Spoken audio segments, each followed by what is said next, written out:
جب اللہ سے دعا کی جاتی ہے تو عام طور پر کہتے ہیں اللہ اپنے حبیب کے صدقے میں ہمیں سیدھی راہ دکھا، اس کا موجودہ دور کے حوالے سے کیا کانسیپٹ ہے؟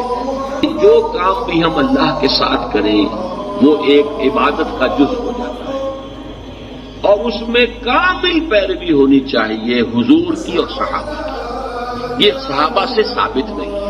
اس میں یہ ہے کہ ذرا بھی ہم ادھر سے ادھر ہو جائیں گے تو خطرے میں پڑ جائیں گے، مشتبہات میں آ جائیں گے۔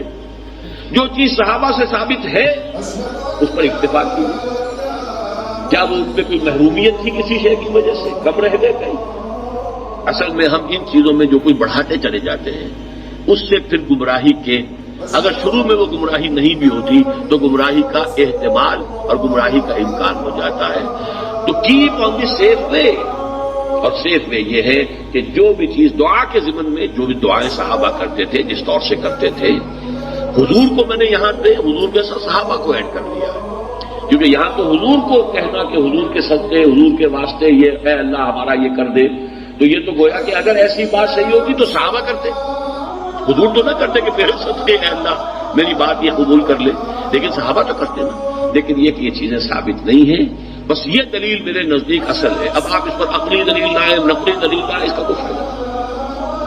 پہلے اصول طے کروا لیجیے، ما انا علیہ واصحابی، دین وہ ہے جو حضور کے طرز عمل سے اور حضور کے صحابہ کے طرز عمل سے ثابت ہے۔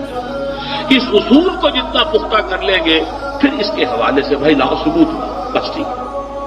آگے کی بات، کسی بزرگ کی بات، کسی صوفی کی بات، کسی ولی کی بات، کوئی شے دلیل نہیں ہے دین میں۔ کسی دلیل کسی دینی بات کی مزید وضاحت کے لیے کوئی شے ہو یا سائنس کی بات ہو، اس کا کوئی حدیث سے ثابت ہونا ضروری نہیں ہے، حضور سائنس پڑھانے نہیں آئے تھے۔